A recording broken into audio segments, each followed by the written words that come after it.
ഇടയ്ക്ക് കാവേരി തന്നെ സംശയത്തോടെ നോക്കിയിരിക്കുന്ന ജീവനെ ശ്രദ്ധിച്ചു. താൻ ഇന്ദ്രേട്ടനെ നോക്കുന്നത് അയാൾ കണ്ടെന്ന് അവളിലൊരു പേടിയുണ്ടായി. അതുകൊണ്ട് തന്നെ പിന്നെ സ്വയം മറന്നതുപോലെ ഇന്ദ്രനെ നോക്കാൻ അവൾ തയ്യാറായില്ല. എല്ലാവരും കഴിച്ച് എഴുന്നേറ്റ് ഹാളിൽ നിന്ന് സംസാരിക്കുകയാണ്. ഇന്ദ്രൻ അപ്പോഴും തൻ്റെ അടുത്ത് തന്നെ ഗൗരിയെ പിടിച്ചിരുത്തി.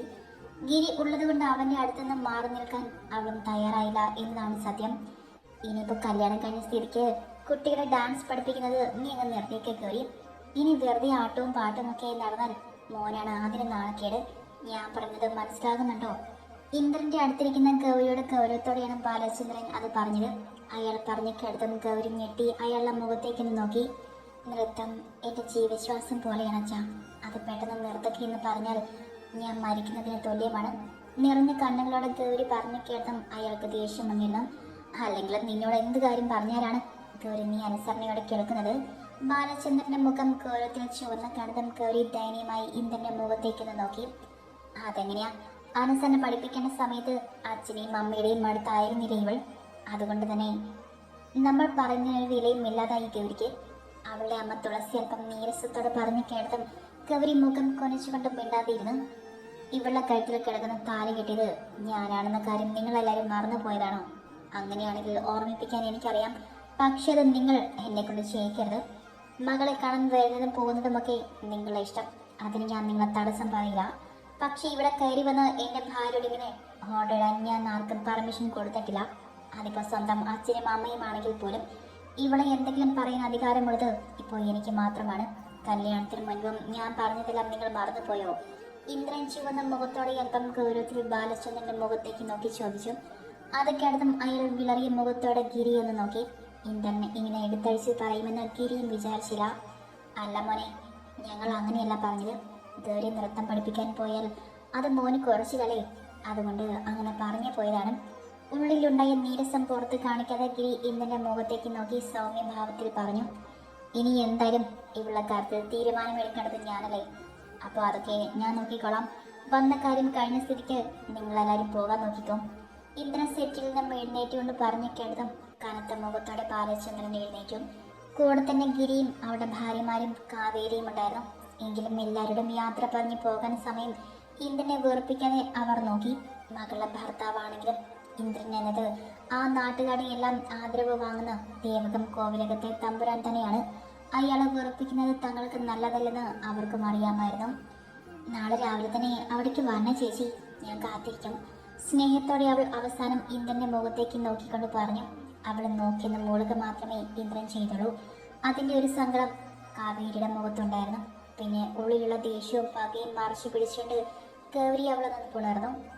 നിങ്ങളുടെ അടുത്ത് നിൽക്കുന്നത് ഞാൻ ആഗ്രഹിച്ച പുരുഷനാണെന്ന് എപ്പോഴും ഓർമ്മയുണ്ടായിരിക്കണം നിങ്ങൾക്ക്. രാത്രി ഒരേ കിടക്കിൽ കിടക്കരുത് നിങ്ങൾ. അതെനിക്ക് സഹിക്കാൻ പറ്റില്ല. കുറച്ച് ദിവസം നിങ്ങളൊന്ന് അഡ്ജസ്റ്റ് ചെയ്താൽ മതി. ഗൗരിയുടെ കാതിലെ കാവേരി പറഞ്ഞുകൊണ്ട് പുഞ്ചിരിയോടെ അവളെ കവിളൊന്ന് തട്ടി. കാവേരി പറഞ്ഞ വാക്കുകൾ കേട്ട് നിർവികാരമായി നിൽക്കാൻ മാത്രമേ ഗൗരിക്കപ്പോൾ ആയുള്ളൂ. എങ്ങനെയാണോ ഇന്ദ്ര നീ ഗൗരി മോളുടെ വീട്ടുകാരോട് സംസാരിക്കുന്നത്? അവർ നീ പറഞ്ഞു കേട്ട് വിഷമത്തോടെയാണ് പോയത്. ഗൗരിയുടെ വീട്ടുകാർ പോയതും മുത്തശ്ശി ഗൗരവത്തോടെ ചോദിച്ചു കേട്ടതും അവൻ അവരെ നിന്ന് നോക്കി. എൻ്റെ ഭാര്യ നൃത്തം ചെയ്യരുതെന്ന് പറയാൻ അവർ ആരാ?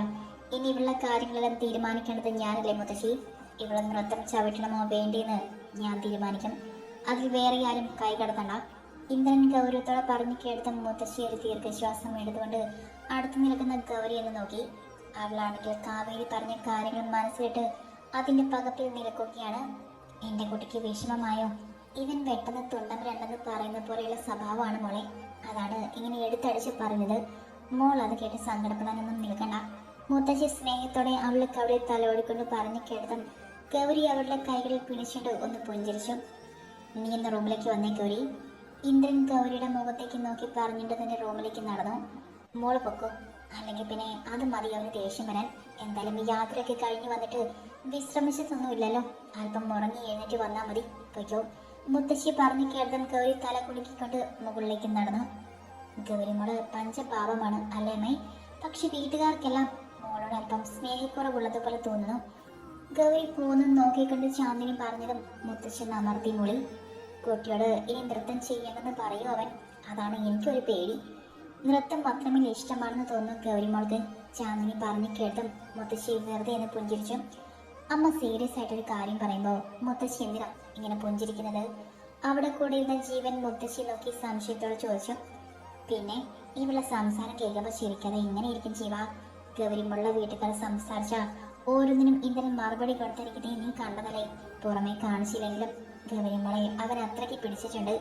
അല്ലെങ്കിൽ പിന്നെ കല്യാണം പോലും വേണ്ടെന്ന് പറഞ്ഞു നിന്ന അവൻ ഗൗരിമുള തന്നെ വേണമെന്ന് വാശി പിടിക്കായിരുന്നോ? മുത്തശ്ശി പറഞ്ഞു കേട്ടതും അവിടെ എല്ലാം ചുണ്ടിൽ ചെറിയൊരു പുഞ്ചിരി വിടർന്നു വന്നു. എന്തിനാ എന്നോട് വരാൻ പറഞ്ഞത്? റൂമിലെത്തി ഇന്ദ്രൻ ഷർട്ട് ഊരുമ്പോഴാണ് പുറത്തിൽ നിന്നും ഗൗരിയുടെ നേർത്ത ശബ്ദം കേട്ടത്. അവളെ ഒന്ന് നോക്കിക്കൊണ്ട് ഇന്ദ്രൻ ഷർട്ട് ഡ്രസ്സിംഗ് റൂമിലുള്ള ബിന്നിലേക്ക് ഇട്ടു. പിന്നെ അവൾക്ക് നേരെ തിരിഞ്ഞു. അങ്ങനെ എന്തെങ്കിലും കാര്യമുണ്ടെങ്കിൽ മാത്രമേ എനിക്ക് നിന്നെ ഇവിടേക്ക് വിളിക്കാവൂ എന്നുണ്ടോ?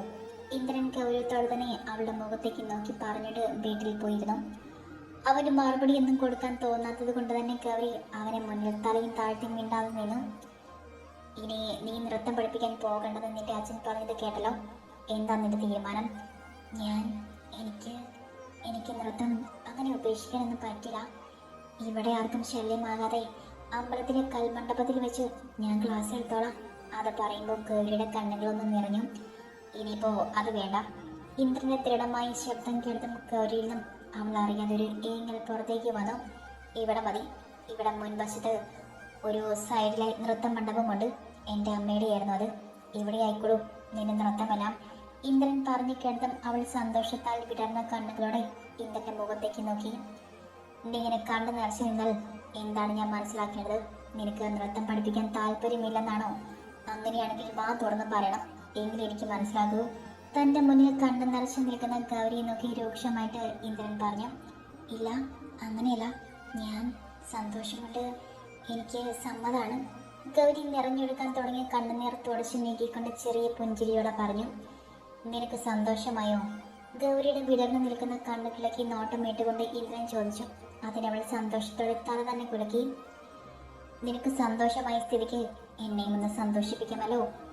ഇന്ദ്രൻ മീശിലൊന്ന് തടവിക്കൊണ്ട് അവളെ മൊത്തത്തിൽ നോക്കി പറഞ്ഞു കേട്ടതും ഗൗരി ഞെട്ടിക്കൊണ്ട് പിന്നിലേക്ക് നീങ്ങി. പക്ഷെ അവളുടെ നീക്കം മനസ്സിലായതുപോലെ ഇന്ദ്രൻ ഒറ്റ വലിക്ക് അവളെ തന്നെ നെഞ്ചിലായി വലിച്ചിട്ടു. ഇന്ദ്രന്റെ നെഞ്ചിൽ മുഖം അമർത്തി പേടിയുടെ കണ്ണുകൾ മാത്രം ഉയർത്തി അവൾ അവന്റെ മുഖത്തേക്ക് നോക്കി. ഗൗരിയുടെ വിയർപ്പ് പൊടിഞ്ഞ് ചുവന്നു നിൽക്കുന്ന മുഖത്തായി ഇന്ദ്രന്റെ കണ്ണുകൾ ഓടി നടക്കുന്ന കണ്ടതും അവൾ പതിയെ ഉമ്മിനിറക്കി. അവളുടെ അപ്രവർത്തിയിൽ ഇന്ദ്രന്റെ കണ്ണുകൾ അവളെ തൊണ്ടക്കുട്ടിയിൽ തങ്ങി നിന്നു. അതുകൊണ്ട് അവൾക്ക് പരവേശം കൂടി. കാവേരിയുടെ ശബ്ദം പിന്നെയും പിന്നെയും ഗൗരിയുടെ ചെവിയിൽ അലയടിക്കുന്നത് പോലെ തോന്നിയതും ഇന്ദ്രന്റെ കൈക്കുള്ളിൽ നിന്നും പുറത്തു കടക്കാൻ അവൾ കഴിവതും ശ്രമിച്ചു. ഞാൻ നിന്റെ കഴുത്തിൽ താലി കിട്ടിയ ഭർത്താവാണ് ഗൗരി. ഞാൻ നിന്നെ തൊടുമ്പോൾ നിങ്ങനെ പിടഞ്ഞു മാറേണ്ട ആവശ്യം എന്താണ്? നിന്റെ മനസ്സും നിന്റെ ശരീരവുമെല്ലാം ഇപ്പോൾ എനിക്ക് മാത്രം സ്വന്തമാണ്. ഗൗരിയുടെ കവിളിയോടെ തഴുകിക്കൊണ്ട് വല്ലാത്തൊരു ഭാവത്തോടെ ഇന്ദ്രൻ പറഞ്ഞതും അവളെ വിറയലോടെ അവനെ നോക്കി. അവളെ പേടിച്ചുള്ള നോട്ടം അവഗണിച്ചുകൊണ്ട് ഗൗരിയുമായി ഇന്ദ്രൻ ബെഡിലേക്ക് മറിഞ്ഞു. ഗൗരിയെ അടിയിലാക്കി അവളുടെ മീതെ ഇന്ദ്രൻ പതിയെ അമർന്നു. വേണ്ട. പിടയ്ക്കുന്ന കണ്ണുകളോടെ വിയർത്ത് കുളിച്ചുകൊണ്ട് പേടിയുടെ പറയുന്നവളെ തന്നെ കുറച്ചു നേരം നോക്കിയിരുന്നു അവൻ. ഒരു ദീർഘശ്വാസം എടുത്തുകൊണ്ട് ഗൗരിയിൽ നിന്നും ഇന്ദ്രൻ ഇറങ്ങിക്കിടന്നതും ജീവൻ തിരിച്ചു കെട്ടിയതുപോലെ അവൾ വീട്ടിൽ നിന്നും എഴുന്നേറ്റ് പുറത്തേക്ക് ഓടാൻ നിന്നു. ഇതാണ് എനിക്കിഷ്ടമില്ലാത്തത്. എൻ്റെ കൺമുന്നിൽ നിന്നും നിനക്ക് ഇനി എങ്ങോട്ടും ഓടിപ്പോകാൻ കഴിയില്ല ഗൗരി. അതിന് നീ ശ്രമിച്ചാൽ നിനക്ക് തന്നെയായിരിക്കും വേദന. എന്നെ അനുസരിച്ച് കഴിയാനാണെങ്കിൽ രാജകുമാരിയെ പോലെ നിനക്ക് ഇവിടെ ജീവിക്കാം. ബെഡിൽ നിന്നും എഴുന്നേറ്റ് ഓടാൻ നിന്ന ഗൗരിയുടെ കയ്യിൽ പിടിച്ച് വീണ്ടും തന്നിലേക്ക് വലിച്ചുകൊണ്ട് അവളുടെ മുഖം തനിക്ക് നേരെ പിടിച്ചുയർത്തി ഇന്ദ്രൻ ഗൗരവത്തോടെ പറഞ്ഞു. നിന്റെ ഈ ശരീരം എനിക്കിപ്പോൾ വേണമെന്ന് തോന്നിയാലും നിന്റെ സമ്മതം പോലും ഇല്ലാതെ സ്വന്തമാക്കാൻ എനിക്കറിയാൻ വയ്യാത്തത് കൊണ്ടല്ല. ഇന്ദ്രൻ ദേഷ്യത്തിൽ പറഞ്ഞു കേട്ടതും ഗൗരി ഞെട്ടിക്കൊണ്ട് അവൻ്റെ മുഖത്തേക്ക് നോക്കി. പക്ഷെ അതിൽ ഒരു സുഖവുമില്ലല്ലോ. നീ നിറഞ്ഞ മനസ്സോടെ നിന്റെ ഈ ശരീരം എനിക്ക് മുന്നിൽ തുറന്നു തരും. ഇന്ദ്രൻ ആത്മവിശ്വാസത്തോടെ പറയുന്നത് ഗൗരി നിർവികാരമായി കേട്ടു. ഗൗരിയുടെ മുഖത്തേക്ക് നോക്കിക്കൊണ്ട് ഇന്ദ്രൻ വീട്ടിലായി കയറി കിടന്നു. പിന്നെ അടുത്ത് നിൽക്കുന്ന ഗൗരിയെയും തൻ്റെ അടുത്തേക്ക് വലിച്ചിടാൻ അവൻ മറന്നില്ല. എന്തിനാ ഇന്ന് അവരെല്ലാവരും വന്നപ്പോൾ നീ പേടിച്ചെൻ്റെ കയ്യിൽ മുറുക്ക പിടിച്ചത്? എതിർപ്പൊന്നുമില്ലാതെ തൻ്റെ ദേഹത്തേക്ക് ചേർന്ന് കിടക്കുന്ന ഗൗരിയുടെ മുഖം പിടിച്ചുയർത്തിക്കൊണ്ട് ഇന്ദ്രൻ ചോദിച്ച കിടതം ഗൗരി എന്ത് പറയണമെന്നറിയാതെ അവനിൽ നിന്നും മെഴുകിൽ മാറ്റി. ഞാൻ ചോദിച്ചത് ഗൗരി കേട്ടില്ല എന്ന് വല്ലതുമുണ്ടോ? മറുപടി പറയാൻ അവളൊന്നും മിണ്ടാതെ ഇരിക്കുന്ന കണ്ട് ഇന്ദ്രന് ദേഷ്യം തോന്നി. എനിക്ക് അങ്ങനെയൊന്നുമില്ലായിരുന്നു. അത് ഇന്ദ്രന് വെറുതെ തോന്നിയതായിരിക്കും. ഗൗരി പതിഞ്ഞ സ്വരത്തിൽ പറഞ്ഞു കേട്ടതും ഇന്ദ്രൻ ഒന്ന് അമർത്തി മോളി. നീ എന്തായാലും ഒന്നും പറയണ്ട, അതെന്താന്ന് ഞാൻ കണ്ടുപിടിച്ചോളാം. ഇന്ദ്രൻ ഗൗരവത്തിൽ പറയുന്ന കേട്ടും അവൾ പിടയ്ക്കുന്ന മിഴികളോടെ അവൻ തല ഉയർത്തി നോക്കി. പിന്നെ അവനിൽ നിന്നും മുഖം മാറ്റി മിണ്ടാതെ കിടന്നു. നാളെ തന്നെ ഇവിടുത്തെ നൃത്ത മണ്ഡപം വൃത്തിയാക്കിയിടാൻ ആളെ ഏർപ്പാട് ചെയ്യാം. 1-2 ദിവസം കഴിഞ്ഞാൽ പിന്നെ നിനക്ക് ഇവിടെ തന്നെ ക്ലാസ് തുടങ്ങാം. അത് ഉപയോഗിക്കുന്നില്ലെങ്കിലും നല്ല വൃത്തിയായിട്ട് തന്നെയാണ് കിടക്കുന്നത്, എങ്കിലും ഒന്നുകൂടെ വൃത്തിയാക്കാം. ഇന്ദ്രൻ പറഞ്ഞ കേട്ടും സന്തോഷത്തോടെ ഗൗരി തല കുലുക്കി. നാളെ രാവിലെ ഇവിടുന്ന് ഭക്ഷണം കഴിച്ചതിന് ശേഷം പോയാൽ പോരെ നിന്റെ വീട്ടിൽ? എന്തായാലും അവർ ഇവിടെ വന്ന് വിളിച്ചത് കൊണ്ട് നാളെ ഒരു ദിവസം അവിടെ നിൽക്കാം. പിന്നെ ഇതിന് സമയം കിട്ടിയെന്ന് വരില്ല. ഇന്ദ്രൻ പറഞ്ഞു കേട്ടപ്പോൾ ഗൗരി പതിയെന്ന് തല കുലുക്കി. നീ ഭക്ഷണമെല്ലാം നല്ലതുപോലെ കഴിക്കണം കേട്ടോ. രാവിലെ ഇരുന്ന് കൊത്തിപ്പറക്കുന്നത് ഞാൻ കണ്ടതാണ്. നല്ലോണം കഴിച്ചാൽ മാത്രമേ ഇതൊക്കെ കാണാൻ ഒരു ഭംഗിയുണ്ടാകൂ. ഇന്ദ്രൻ അവളെ ഇടുപ്പിൽ അമർത്തി പിടിച്ചുകൊണ്ട് പറഞ്ഞു കേട്ടത് ഗൗരി അവന്റെ കണ്ണുകൾ മാത്രം ഉയർത്തിയെന്ന് നോക്കി. ഞാൻ പറഞ്ഞത് നിനക്ക് ഇഷ്ടപ്പെട്ടില്ലെന്ന് തോന്നുന്നു. അവളുടെ നിർവികാരമായിരിക്കുന്ന മുഖത്തേക്ക് നോക്കിക്കൊണ്ട് ഇഷ്ടപ്പെടാത്ത രീതിയിൽ ഇന്ദ്രൻ ചോദിച്ചു. ഞാൻ പലപ്പോഴും പറഞ്ഞിട്ടുണ്ട് ഗൗരി, എനിക്കിങ്ങനെ മറുപടി പറയാതിരിക്കുന്നത് ഒട്ടും ഇഷ്ടമില്ലാത്ത കാര്യമാണെന്ന്. തന്റെ മുഖത്തിന് നേരെ അവളുടെ മുഖം പിടിച്ചുയർത്തിക്കൊണ്ട് രൂക്ഷമായ നോട്ടത്തോടെ അവൻ പറഞ്ഞു കേട്ടും അവളൊന്ന് മൂളി. ഞാൻ പിടിക്കുന്നതൊന്നും നിനക്കൊട്ടും ഇഷ്ടപ്പെടുന്നില്ലെന്ന് എനിക്കറിയാം. പക്ഷെ എന്ത് ചെയ്യാം, ഇതൊക്കെ നീ അഡ്ജസ്റ്റ് ചെയ്തേ പറ്റൂ. എൻ്റെ ഭാര്യയായി പോയില്ലേ? അവൻ നേശം മുറുക്കിക്കൊണ്ട് ചെറിയ ചിരിയോടെ പറഞ്ഞു. ഞാനിവിടുന്ന് എവിടേക്കെങ്കിലും പോയിക്കോട്ടെ, എനിക്ക് ഇവിടെ നിൽക്കാൻ ഒട്ടും വയ്യാത്തത് കൊണ്ടാണ്. ഗൗരി അവൻ്റെ മുഖത്ത് നോക്കാതെ പതിഞ്ഞ ശബ്ദത്തിൽ ചോദിച്ചു കേട്ടും ഇന്ദ്രൻ അവളെ ദേഷ്യത്തിലൊന്ന് നോക്കി. കാരണം ഇവിടെ നിൽക്കാൻ ഇഷ്ടമില്ലാത്ത കാണുമെന്താ നിനക്ക്? ഈ വീട് ഇഷ്ടമായില്ലേ? അതോ ഇവിടെയുള്ള വേറെ ആരെയും ഇഷ്ടമായില്ലേ? എന്താ നിന്റെ കുഴപ്പം? ഇന്ദ്രൻ അവളെ പിൻകായത്തിൽ പിടിച്ച് തനിക്കെതിരെ അവളുടെ മുഖം തിരിച്ചു. എനിക്ക് നിങ്ങൾ ഇഷ്ടമാകുന്നില്ല. ഈ താലി എൻ്റെ കഴുത്തിന് വല്ലാത്ത ഭാരം പോലെ. കാവേരിയുടെ മുഖം മനസ്സിലേക്ക് വന്നതും ഗൗരി മറ്റു വഴിയൊന്നുമില്ലാതെ പറഞ്ഞു. എങ്കിൽ അതങ്ങ് പൊട്ടിച്ചു കളയടി. എന്നാലും നിന്റെ ഭാര്യ ഇവിടെ തന്നെ കഴിയും. അത് ഇനി എൻ്റെ വാശിയാണെന്ന് പറഞ്ഞാൽ അങ്ങനെ. എന്നാലും നിന്നെ ഞാൻ ഇവിടെ നിന്നും അങ്ങനെ പറഞ്ഞു വിട്ടില്ല. ഇന്ദ്രൻ ദേഷ്യത്തിൽ പറഞ്ഞിട്ട് അവളെ തള്ളി നീക്കി തിരിഞ്ഞു നടന്നു. പക്ഷെ ഇന്ദ്രനെ ഒന്ന് ശ്രദ്ധിക്കാൻ പോലും നിൽക്കാതെ അപ്പോഴും ഗൗരി കാവേരി പറഞ്ഞ കാര്യങ്ങളിൽ ഉളറിയിരുന്നു. ഇത് കൊടുത്താൽ മതി. പിറ്റേന്ന് രാവിലെ ഗൗരിയുടെ വീട്ടിലേക്ക് പോകാൻ സമയം ഇന്ദ്രൻ അവൾക്ക് നേരെ ഒരു സാരി നീട്ടിക്കൊണ്ട് ഗൗരവത്തോടെ പറഞ്ഞു. ഇന്നലെ ഉച്ചയ്ക്ക് ഗൗരി അങ്ങനെ പറഞ്ഞതിന് ശേഷം മിണ്ടാതെ ആയതാണ് ഇന്ദ്രൻ. പിന്നെ അതിനുശേഷം ഇപ്പോഴാണ് അവളോട് എന്തെങ്കിലും ഒന്ന് സംസാരിക്കുന്നത്. ഗൗരിക്ക് തന്റെ വീട്ടിലേക്ക് പോകുന്ന കാര്യം ഓർക്കുമ്പോൾ തന്നെ മനസ്സിന് വല്ലാത്ത പിടച്ചിലാണ്. ഇന്നൊരു ദിവസം ആ തിരിയുടെ മുന്നിൽ നിൽക്കണമല്ലോ എന്നാലോചിക്കുമ്പോൾ അവൾക്കൊരു വല്ലായ്മ തോന്നി. പക്ഷെ അതുകൊണ്ട് ഇന്ദ്രനോട് പറയാൻ പറ്റാത്ത അവസ്ഥയും. താഴെ എന്തോ തട്ടുമുട്ടും കേട്ടപ്പോൾ ഗൗരി ജനലിലൂടെ പുറത്തേക്ക് നോക്കി. അതും നോക്കി ഇന്ദ്രൻ താഴേക്ക് ഇറങ്ങിപ്പോയി. അവളുടെ കണ്ണുകൾ അല്പസമയം ഇന്ദ്രൻ പോയ വഴി നീണ്ടതിന് ശേഷം വീണ്ടും താഴേക്ക് തന്നെ പോയി. നൃത്ത മണ്ഡപം വൃത്തിയാക്കുന്ന പണിക്കാരെല്ലാം കണ്ടതും അവൾക്ക് വല്ലാത്ത സന്തോഷം തോന്നി. ഇന്നലെ രാത്രി അങ്ങനെ പറഞ്ഞുകൊണ്ട് തന്നെ ഇനിയിപ്പോൾ തന്നോട് നൃത്തം ചെയ്യേണ്ടെന്ന് പറയുമോ എന്നവൾ പേടിച്ചു പോയി. ഇന്ദ്രൻ അവിടെ അടുത്തേക്ക് പോകുന്നതും അവർക്ക് വേണ്ട നിർദ്ദേശങ്ങൾ കൊടുക്കുന്നതുമെല്ലാം ഒരു മാത്രം അവൾ നോക്കി നിന്നു. പിന്നൊരു ദീർഘശ്വാസം എടുത്തുകൊണ്ട് ഇന്ദ്രൻ കൊടുത്ത സാരിയുമായി ഡ്രസ്സിംഗ് റൂമിലേക്ക് നടന്നു. ഇളം മഞ്ഞയിൽ കറുത്ത ബോർഡർ വരുന്ന ഒരു പട്ടുസാരിയായിരുന്നു അവൾ ഉടുത്തിരുന്നത്. കണ്ണാടിയിൽ നോക്കി ഗൗരി നന്നായി ഒരുങ്ങി.